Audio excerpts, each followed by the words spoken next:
So I took up running pretty much by accident. My younger brother was running a marathon. He wanted to tick it off as a sort of bucket list thing to do in his life, and he cajoled me into doing a local half marathon. It was very near my house. I didn't really know a huge amount about running. In fact, I didn't really know what the distance was. So I agreed and started to train for it. I can remember my very first training run. I tried to run around 2 football pitches without stopping, and I couldn't do it. I first started running when I was about 17 years old, and my first run was taking part in an event called the Race Against Time, which was inspired by the Live Aid concert. I actually grew up in Kenya. Kenya is pretty famous for long distance running. I think 66 of the world's top 100 marathon distance runners last year by time actually come from Kenya, and actually come from a fairly small part of Kenya. And so I don't know whether it's due to altitude or due to the fact that everyone runs out there that I kind of got into do a bit of running. Dad was a marathon runner, so kind of in the 70s and the 80s and the 90s and everything, he was travelling around doing marathons, 10Ks, half marathons, and I was being dragged with my mum to go and watch him. I'd never heard of ultra running before, and I was about to turn 40, and I was kind of looking for something to do for my 40th birthday, something big.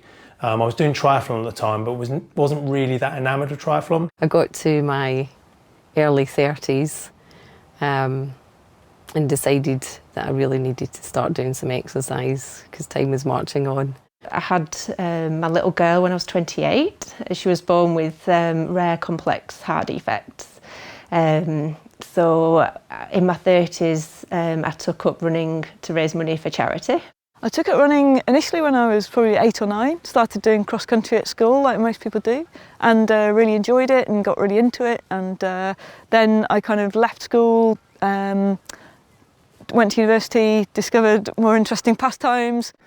I started running initially when I was about 16, 17 and did it for about 3 or 4 years. Caught a couple of the very early Great North runs. You kind of become more curious and notice what other people in the running community are doing. So I then did more trail runs. So I started to do not just Helvellyn, but I signed to 2 other Lakeland Trails events like Hawks Head, Staveley, which are kind of anything between 15 and 18k. Then I did a kind of a half marathon trail run. Then I wondered what it would be like to do a marathon trail run.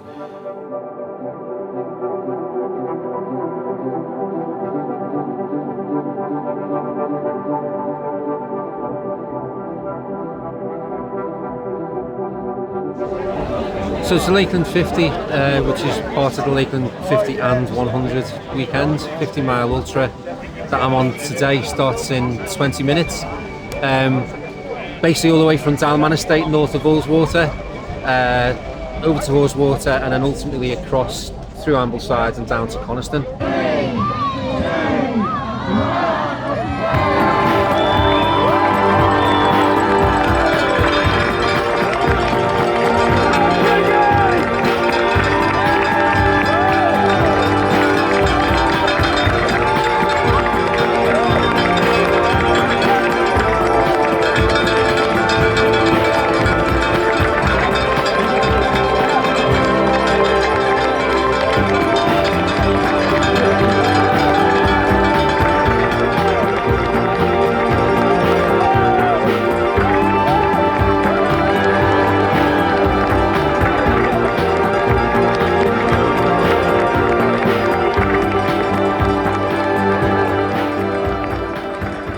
I deliberately haven't set myself a time target because I don't want to put the pressure on myself, and I've only recce'd 2 legs.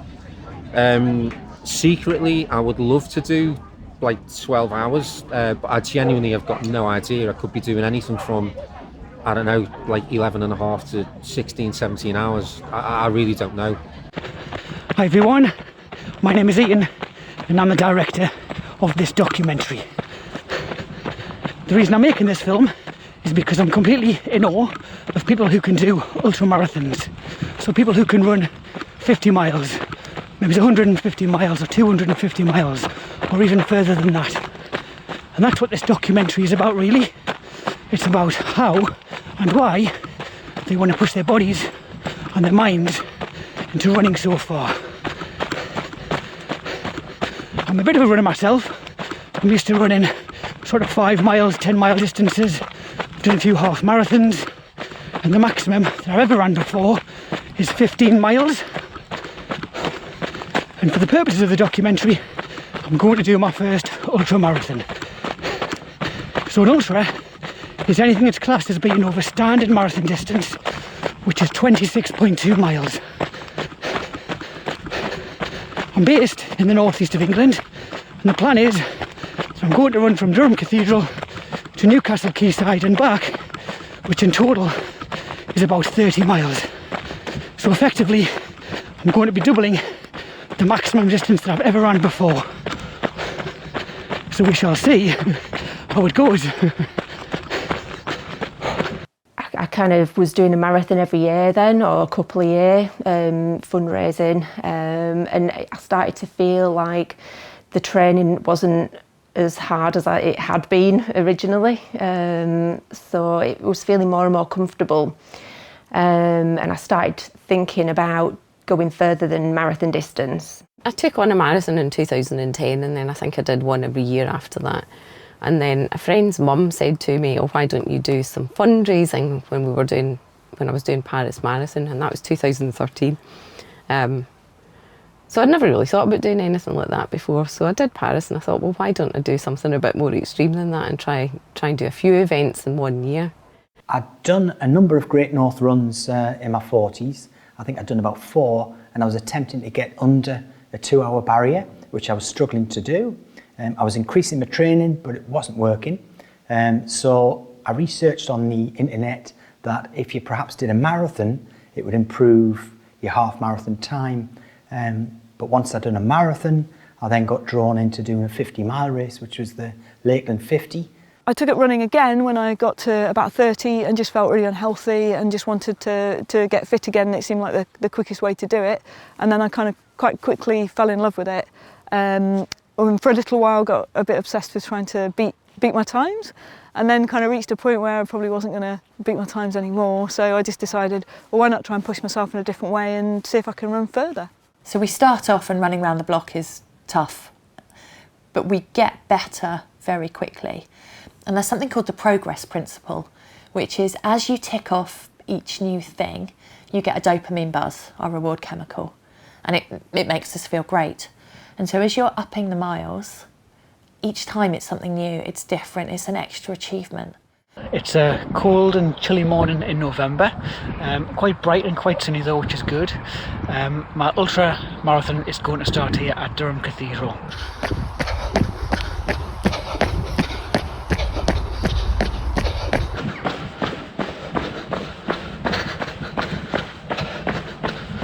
My best run has to be the Thames Ring race.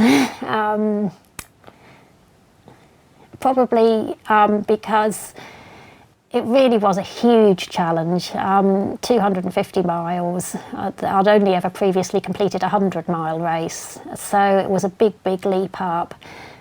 I mean, it was definitely my best race because I was first lady at it. I think obviously the best run is the recent 50 kilometres, so it was the World Championship, so to win the World Championship and break a world record on my first attempt at the distance. And I didn't realise until I didn't even know what the world record was going into the race. Usually my best run is the last one that you've done. So I've just ran 4.5 miles back from work. It clears your head, it gets the blood pumping. It's just great, you know, it gets the happy hormones going, and that's actually why I run, because it puts a big fat smile on my face. So that was fantastic this morning. But I guess in terms of different runs, I've loved running the Everest Marathon in Nepal, loved racing the North Pole Marathon in Antarctica, again, kind of all over the world, but I think the Namib Desert was one of my favourites just because it's so spectacular. I mean, you've got sand dunes that are 380 metres high, so running through 300 of those consecutively is hard work because we ran for 550 kilometres through the Namib. I would say probably my best run to date would be my second finish at Lakeland 100 last year. And I guess it just went incredibly well. It was like I kind of turned up to the race having only come back to training for about 4 months, didn't really have any expectations, and it was just a race that seemed to flow. It just seemed to just your body just seemed to just eat the miles up. I did a race called Badwater Cape Fear. It was a 51 miler. It was 2 months out after I had cancer treatment, and I managed to podium, and I did that purely on I think grit and determination. So for me that was a hugely rewarding race. And then another time I had really what I would consider my best race was when I ran a race which is very close to my heart, a race called Marathon des Sables, and I did it with my best mate and my husband, and we ran the whole thing together. And crossing the line was a very sweet moment. And we weren't running for pace, we weren't running for time. It was more about the experience. So that one, another one to treasure. It's a 15k trail run that the Lakeland Trails do in Keswick, and suddenly this just amazing vista opened up in front of you as well, and it didn't, but it almost felt like it stopped me in my tracks. I was just like, wow, you know, what a view. And physically the way I felt, and then that view was just like, this is why you run. It was just incredible. There's a few runs that really stand out. Obviously the first time I'd done the 110k, I ended up running it with one of my running friends called Davina from another running club. We never planned to run it all together, but in the end we were just a similar pace, and we just ended up doing the whole race together, and it was such an amazing experience because you're running through, you know, over these mountain passes. You start off at midnight, so I think it's about the third mountain pass you go over, and it's just coming dawn. And I was getting towards the top, and you sort of look behind you, and there was a whole line of head torches that you can see right back to Kentmere. And it was just, that was absolutely magical. Probably my favourite run was probably the West Highland Way run. So we did the Highland Fling. Myself and Paul both did the Highland Fling. And it's a brilliant race, just a great part of Scotland, and a really well organised race as well.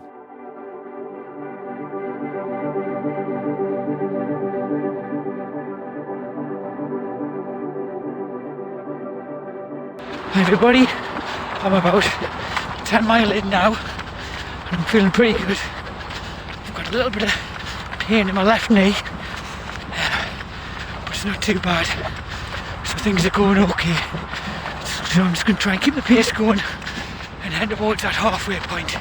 I'd definitely say that running attracts obsessive people. A lot of the people I've met, they've maybe swapped one thing, you know, one unhealthy obsession for a more healthy obsession. And a lot of people who say to me, oh, you run too much, or you'll ruin your knees, or it's really bad for you. I always say, well, you know, it's better to be kind of addicted to running than crack.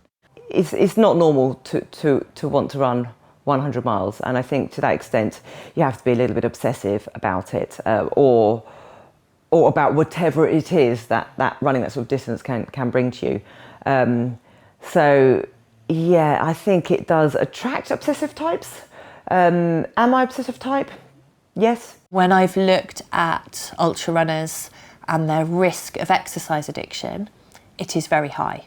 So I think my research showed about 44% of ultra runners will have a risk of exercise addiction. Where it turns from a risk into an actual addiction is usually around the impact it has on their family. So if you've got a 21-year-old guy that loves running really long distances, he's at university, so he doesn't have lots of other things he should be doing, doesn't have a family to support or to be there for.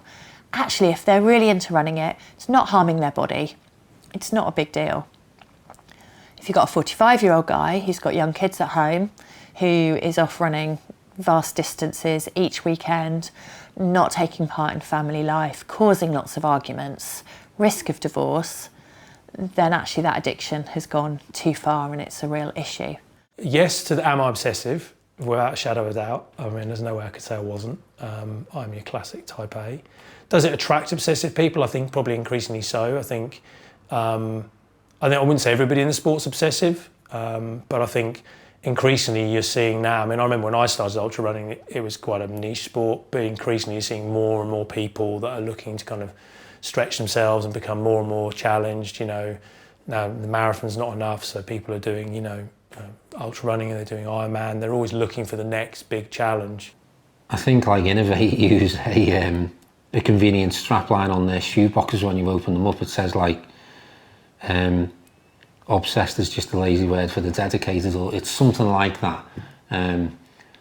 So I would prefer to use the word dedicated. I think I am obsessive. Yeah, I suppose you do have to have a bit of an element of that, because you've got to have like the determination to want to finish it and get through it if you're having a low point or whatever in the races. And I suppose you have to be obsessive to get the training done as well. You know, because in the winter months when it's, you know, limited daylight hours and it's cold and it's frosty and you don't want to get out of bed, and I think it's having that obsessive nature where you know, I need to do this because I've decided that's what I'm going to do today.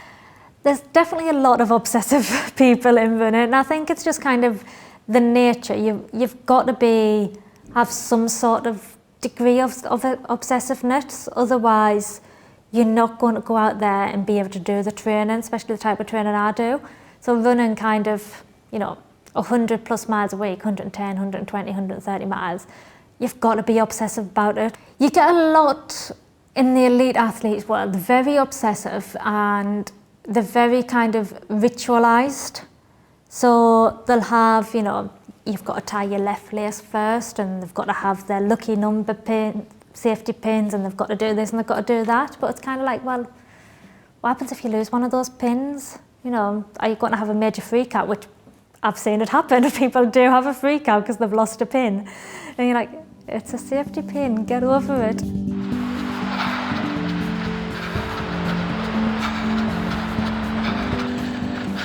Pretty much at the halfway point now, 15 and a bit miles. So I've passed the Tyne Bridge, I've just passed the Sage. I'm just going to cross over the Millennial Bridge because I'm on the Gateside side of the quayside. I'm going to cross over the bridge to get to the Newcastle side. So yeah, this is kind of the halfway point. I'm feeling alright, legs still starting to get, feeling quite tired. But yeah, we'll definitely get there. I've got an amazing sight coming up to show you all in just a moment. Here we go.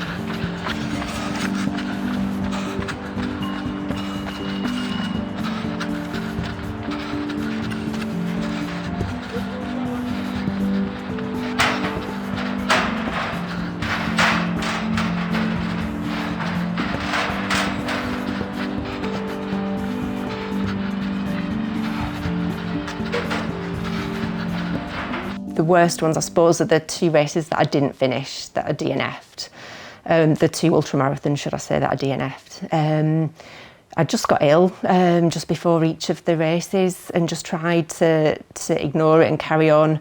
I went back the year after I'd done the 110k to try and do it again in 2016, and I just struggled with stomach issues, either something I'd ate or I don't really know what it was, and just tried to ignore it, and in the end I got to, I think it was about 20 miles, and I just had to hand my number in. I was absolutely devastated. I'd never DNF'd a race before. I had a bad run at Glasgow Commonwealth Games, but that was down to injury, so I went into that pretty much the shape of my life to that point.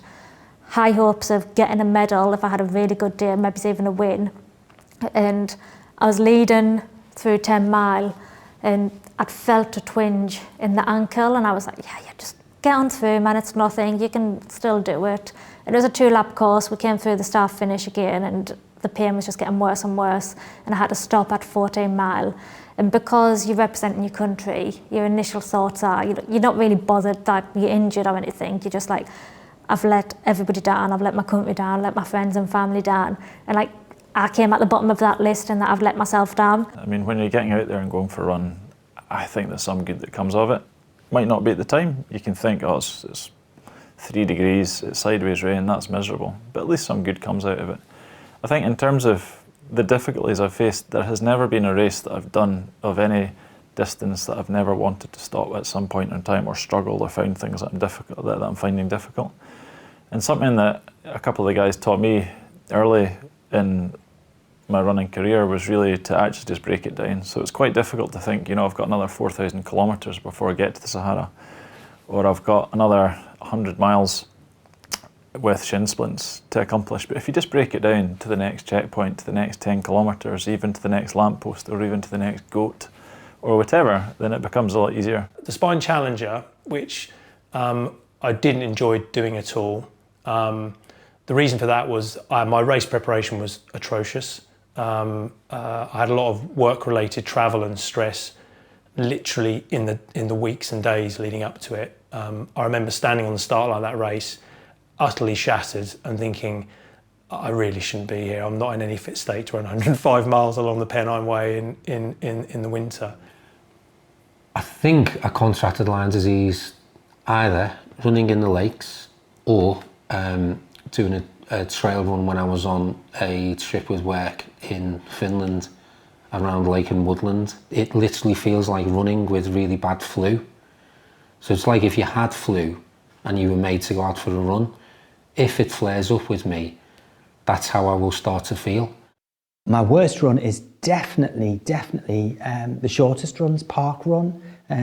It's eyeballs out, flat out and flying. It's only 3.1 miles, but you just feel so exposed. You've got to get round, you've got to get your time. It's so stressful. I'd rather run 100 miles all day long.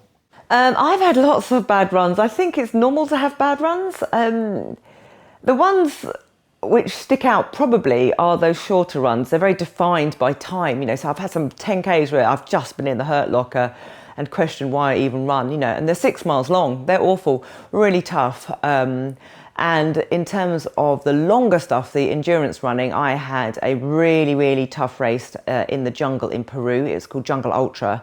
And I went into the race, with hindsight, very underprepared.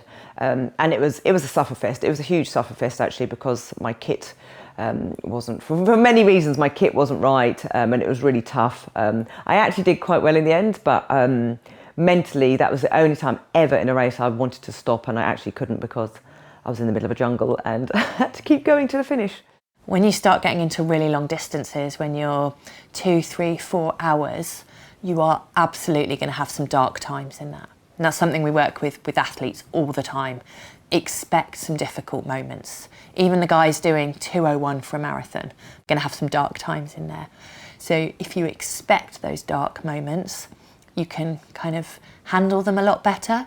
And if you've prepared for them and you know what's likely to trip you up and you know where you tend to fall down with your mental approach, then you can do something about it in advance. Mentally knowing that you're going to go through very low periods where you're just feeling like you can't go on physically, mentally you're beating yourself up, you wondered why the hell you're doing it. But I think just knowing that that's what you're going to go through and preparing yourself for that, and then just thinking, right, when I do that, that's not coming unexpected. So I'll just eat a bit of food, I'll just slow down slightly, but I keep moving forward, and then you ultimately work through that because it doesn't get any worse. The 4 things that determine success in terms of running really are sleep like a champion, that helps with rest, recovery, optimises muscle function, brain function, etc. Eat like a champion, so eat and drink reasonably sensibly. We're not asking people to be monks, but if you eat and drink right, then that's what the Kenyans do, that's what the likes of Mo Farah does. They do it exceptionally well. Train hard and train smart, so make sure you're doing the sort of training that can get you ready for the work that you're going to do. So if you're training for sprint events, then you're going to have to run fast. And if you're training to run far, then you're going to have to run far in training. And I think fourthly, it's about actually enjoying yourself. So finding things that you enjoy, doing stuff with friends if you've got it, and just getting out there and giving it a go. I'm at the halfway point now. I'm on 2 hours 40 minutes. I was running underneath the Tyne Bridge. So the first part of this ultra run is done, and now I've got to do the second part, which is 15 mile back to Durham. So I seem to be keeping pretty good time, so I'm quite pleased about that. But I think the second half of this run is going to be a lot more challenging. So part 1, the city to city, part 1, the city to city ultra back to Durham is done. Part 2 is just about to begin. Let's see how this goes. See you soon. And in terms of running, I've broken my tibia a couple of times, I've broken bones in my feet a few times, I've had the usual sprained ankles, Achilles tendons. When I ran to the Sahara, my Achilles tendons looked like sticks of rhubarb. Probably the last couple of years have been a bit more kind of, injury would be the word to describe it. So I've had I've had a kind of pelvis injury. So yeah, I've got an injury at the moment, so I've not been able to run for the past 2 months. I've broken 3 fingers running in the last 2 years, I don't know why. The worst one I had was plantar fasciitis. My arch collapsed and I had tendinopathy, and I had a little bone, I've got a spare bone in my foot, and that slid down and wedged into my tendon. And then we scanned a few days later and there was 3 broken bones in the foot. I've had, a broken tibia which kept me out for 6 months, which is quite miserable because it stops you doing the things that you actually enjoy. I had to stop after about 3.5-4 miles, just ground to a halt with both hamstrings, absolute agony. I developed a bursa on the back of my heel. When I did my long run from Norfolk to London prior to running the marathon, and I got a stress fracture en route. I sort of noticed it just before I went over the M25. I'd already had shin splints for a while, and I felt a very, very sharp pain going over the M25, and I realised something quite nasty had happened, so I had to slow down considerably then into a sort of run, walk, shuffle. Thankfully, I soon came into an area where there were some shops, and so I went in, bought some frozen peas and used a tubey grip to strap them to my leg, which sort of helped to numb the area a bit. And so I made it to London, and I ran the London Marathon 2 days later with a stress fracture, in a lot of pain.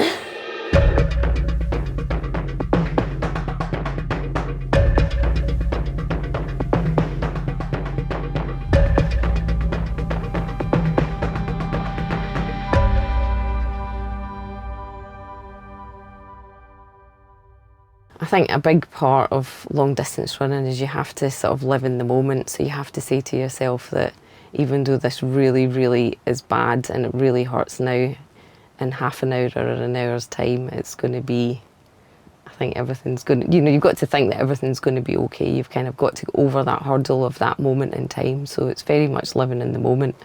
There's been a few races where I've struggled, and actually just hooking up with other people in the race and just having a chat. Sometimes, again, for me, the worst experiences is when I'm on my own and maybe I'm struggling mentally, or, the demons are going, oh, you should stop, it hurts, and all that kind of stuff. So actually just chatting to somebody else doing the race can actually just, be enough just to kind of reset your mind. Smiling is the big one, which sounds really silly, because if you're going through a really bad patch and you're struggling, the last thing you want to do is smile because you're in like a really bad mood normally. But it's been scientifically proved if you smile, it does decrease perceived effort level and it makes you faster. Another big thing is, again, kind of just embracing the pain that you're going through. So I had a really good chat with Lowry Morgan, who's someone else who inspires me as well. She was lovely and spent an hour talking to me on the phone prior to doing the Lakeland 50. And one of the messages that she had was kind of embrace the pain that you're going through and let it become part of the rhythm that you're in. There's this idea that when physiologists first started looking at people running, that we had a certain amount of energy in our muscles, and when it was used up, that's when we couldn't go any further. And much more recent developments in psychobiology have looked at it's actually much more connected to the brain, and that it's our brain that is telling our body when to stop or not. And so they've done experiments where people have said they're at absolute exhaustion, and they've measured how much energy is left in their muscles, and there's still a good deal left. So it's about our perception of effort.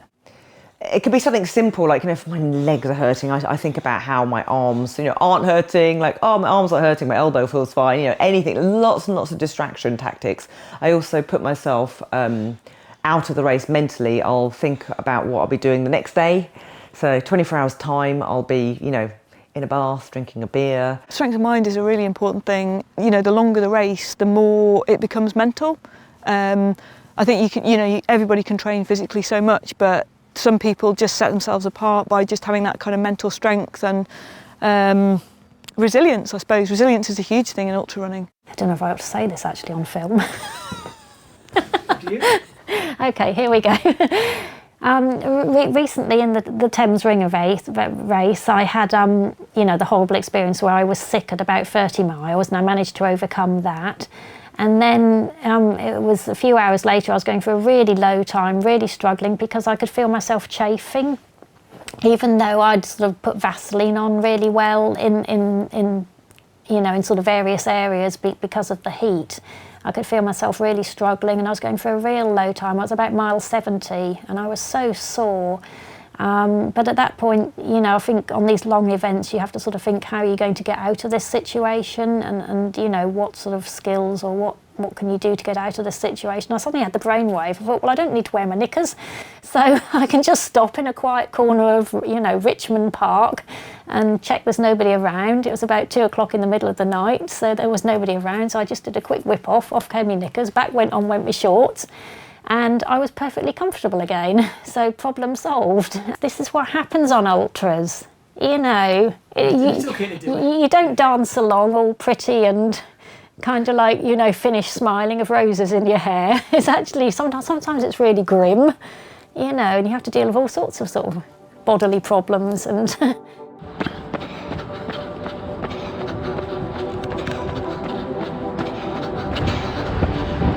crossing back over the River Tyne from the Newcastle side to the Gateshead side. I've done 16 and a bit mile, so there should be 14, 15 miles to go.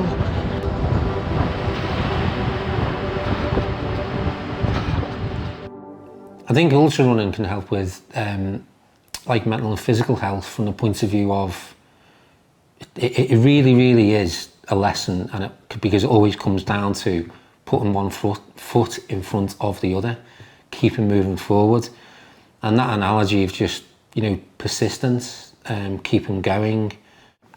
I definitely think with ultra runners, they're very driven people, where normal casual runners, say, who do park runs and 10Ks, etc., are running towards a goal.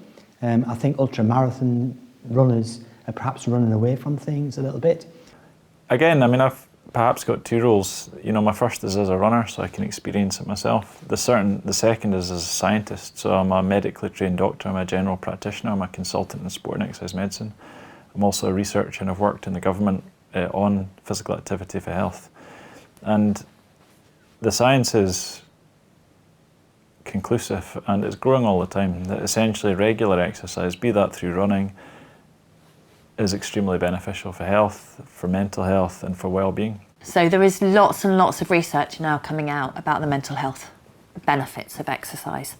And the prescription that we've kind of seen is about 30, 35 minutes, 4 or 5 times a week, of a mixture of exercise, but not too high intensity. So that can be brilliant for people going off to do their first park runs, doing some bike riding, going to the gym. It's not going to be ultra running.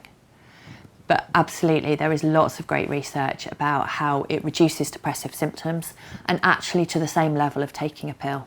I'm very aware that running really gives me an emotional and mental boost in my everyday life, and it's kind of like a real tonic. Yeah, I think it's definitely a way to deal with things that you have going on in your life. I think, I mean, at the minute I've not been able to run, and it's really difficult to sort of channel any stress or anxiety that you're feeling into something else. A lot of people, they'll self-medicate using running sort of thing, but I think then it's kind of, you have that danger that what if you become injured and you can't run? There is also some more recent research that's come out about when we're born, we have a certain number of neurons, and they gradually die as we get older. And there is one thing that can create new neurons they've recently found, and that is exercise. And the part of the brain where they are created is our hippocampus, and that's where our memory and our learning takes place. And so there may well be something around there that it really helps us take in more of what we're doing, feel more positive, make some more positive memories. I'm on about 19 mile now, and I think it's fair to say that I've hit the wall. The last 2 miles have been really tough. I've walked, I've ran, but it has been a real struggle. Seriously, I'm starting to think there's still a lot of miles to go. I'm actually going to do it, so I'm a little bit concerned.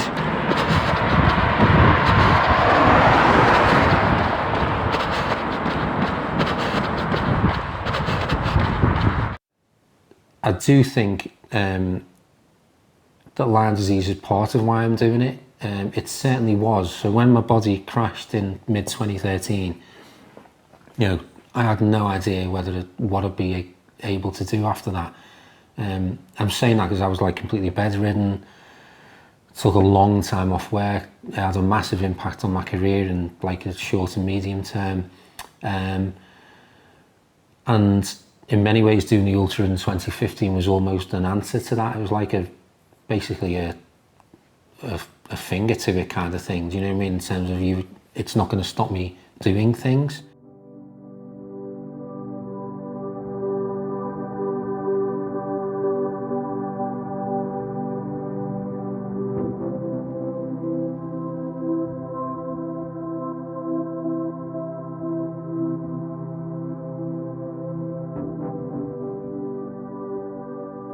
So basically, if you've had it in your system for quite some time, you can get then other co-infections. So in my case, it had been in my system for like 12 to 15 months prior to mid-2013. So basically, I ended up having a chronic version of Lyme disease and the co-infections. So I ended up with like severe malaria type infection, other co-infections, as well as the underlying Lyme disease itself. So it kind of affects everything from fatigue to neuro to muscles, skeletal, it's literally everything. You know, initially it kind of felt like I had severe flu, but then it just manifests itself in so many different ways. I just have to monitor and manage my fatigue levels very clearly, very carefully. So I have to be very careful not to go into the red. And again, that's sort of like I kind of took it relatively sensibly on the Ultra rather than absolutely battering myself continuously through the 50 miles. I've just got to be sensible with what I do. I mean, me and my daughter's always going to be the inspiration behind everything I do. Probably going forward as well. She'll need more surgeries and things into adulthood. And I think it's going to be definitely, you know, a coping mechanism, you know, doing the long runs and things like that. I wasn't well, I had cancer, and when I was coming out the other side of that, I kind of went head first into ultra running. I hit it quite hard straight out of treatment, and I realise now on reflection, back then I was just like, this is what I do, this is what I just run. But now on reflection, I realise I had it as it was a goal for me. It was something which kept me focused and positive, and a sort of reason to be fit and healthy and get out the door. So it meant a lot to me in that sense. It really kept me positive. Just past the 25-mile mark, and I must admit the second half of the run has been really difficult. It's been a real slog. Just my legs really just so tired and so sore. So walking is okay. When I start to run though, it's really painful. But the good thing is I'm in the final sort of stages of the run, so I'm almost there.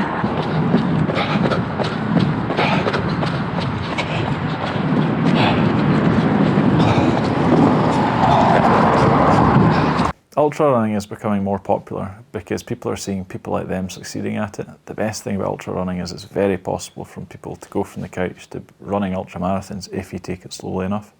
So people will not only see folk that are highly aspirational like Mo Farah winning stuff in the Olympic Games as fast runners, but they'll also see their friends going out and running 10k or half marathons or even ultra marathons and thinking, do you know, they're not superhuman, they're normal, and actually going out and achieving that themselves.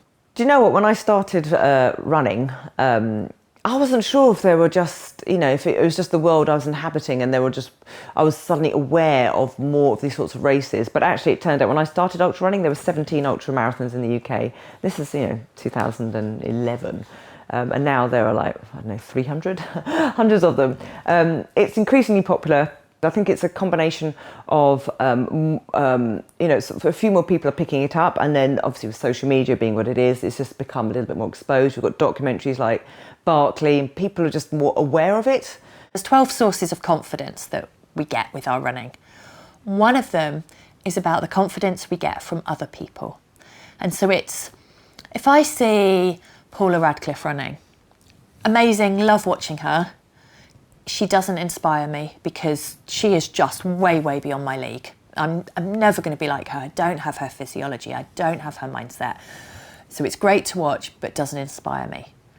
But if I see somebody who's quite like me and got probably similar age, similar background, similar family life and a job, and they're doing quite well and a bit better than me, that really makes me think, hang on, I might be able to do that too. And that vicarious confidence is really sticky. It really makes us want to do things too.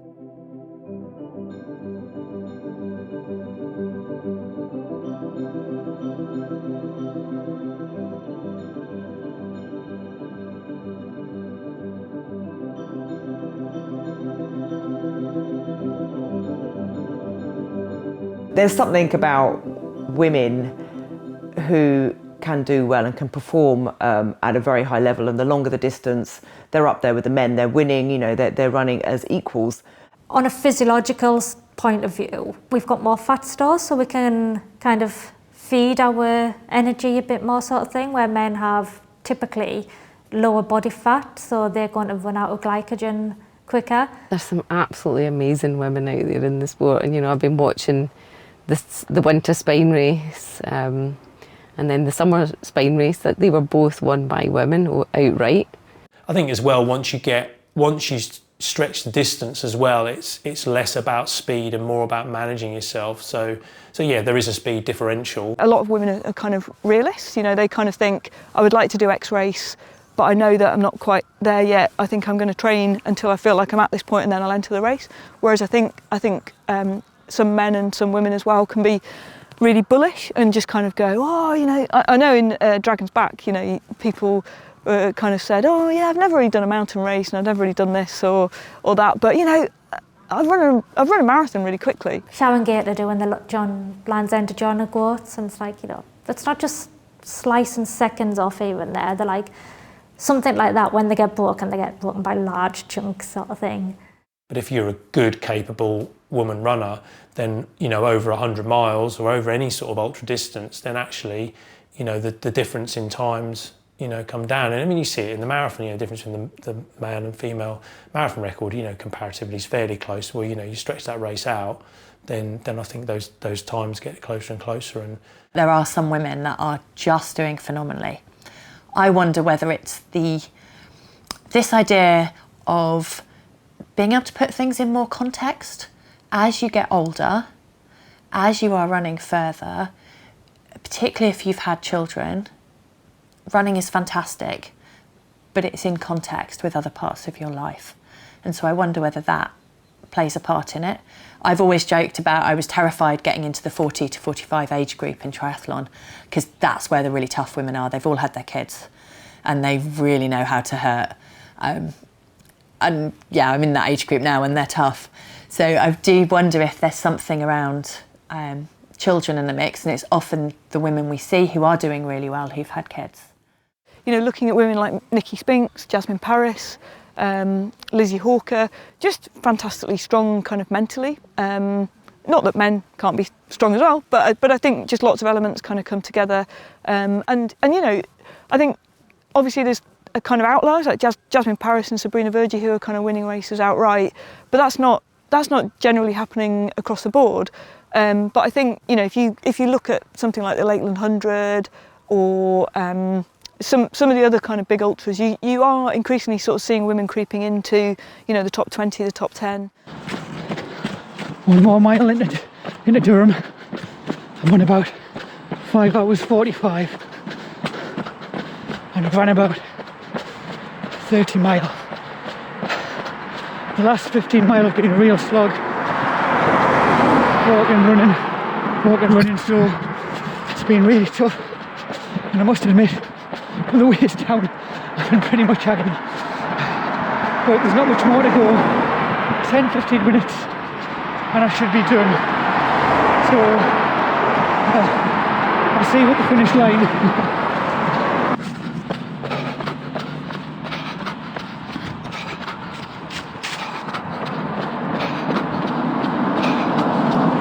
Yeah, I want to try and run the Olympic qualifying time, and you know, it's more kind of just proving to myself that I've still got it rather than anything else. You know, I pretty much need to run 2:29:29 and then be first Brit at London to guarantee the selection. I'd like to go out and do some racing in the Alps. Tour de Jean is a race I really would love to do, but you know, that's a few years away, I think, yet. My biggest goal now is to do a Bob Graham. So I live in the Lake District, and the Bob Graham, as most people probably know, is a 24-hour challenge with 42 peaks that you have to visit, and you know, people take it on every weekend up here, and it's a fantastic challenge. And for me, it's kind of a bit of a 2-year plan, really. The real thing that I've got in my mind that people have mentioned to me a few times in the past as something that I should look at doing is doing the Bob Graham round. I would love to do the Bob Graham round. That just has immense appeal to me. Whether or not I'm capable, I haven't got a clue. I'm certainly not at the moment. But that doesn't mean to say you can't train yourself into it. I think my ultimate goal at the minute is to do the Cape Wrath Ultra. Something that really, really interests and inspires me. Really quite an isolated race in the northerly part of Scotland, so it looks really beautiful. The goals I have for the foreseeable future are hopefully to complete the Spine race. That's my really big goal at the moment. I've got the Kielder Marathon in October, which is my 10th Kielder Marathon, and I'm keen to rock that forward to do 20 Kielder Marathons in a row. And my running every day, today on the 31st of July, is my 8th month of continuous running, and the intention is to run for 10 years consecutively. There's one race which I've always wanted to do, whether I can do it or not is another thing. It's a really difficult race. And it's called Badwater 135, and it's through the hottest place on earth, Death Valley. Starts off from the lowest point in continental America, Badwater Basin. It's 283 foot below sea level, and ends up at the highest point you can go to you think you need a climbing license if you go any further, and that's on Mount Whitney. So it's 135 miles non-stop through Death Valley. Over 3 mountain ranges. It's pretty tough for many, many reasons. There are no checkpoints and things like that, so you have to be crewed. Your admin has to be absolutely spot on for that race, and of course, it's the hottest place on earth. And I've been out there to crew it twice to learn about the race, and each time I go back and I'm just like, this race is off the scale. I can't do this, and then I come home and about a week later I'm like, oh, I really want to do that race.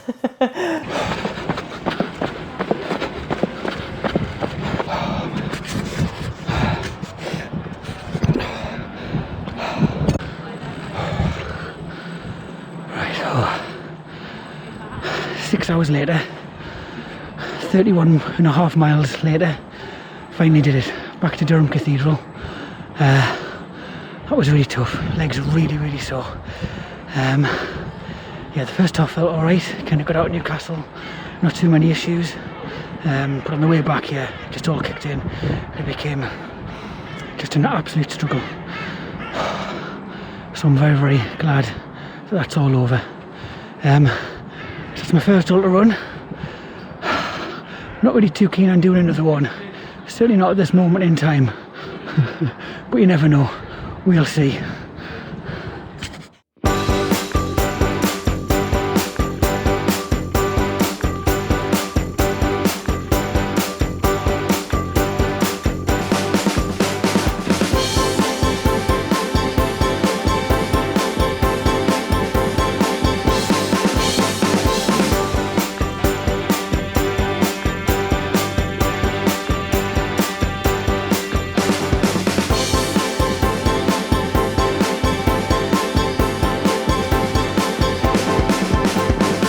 Advice for taking up ultra running: do it. You'll never regret it. Well, yeah, you might do. I don't know. Start small and build up.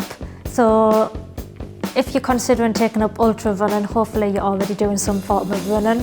Don't be in a hurry. I would say kind of build that base. That's going to be not necessarily even running. If you're out for hikes, long days out on your feet. I'd make sure you were relatively good at running marathon distance.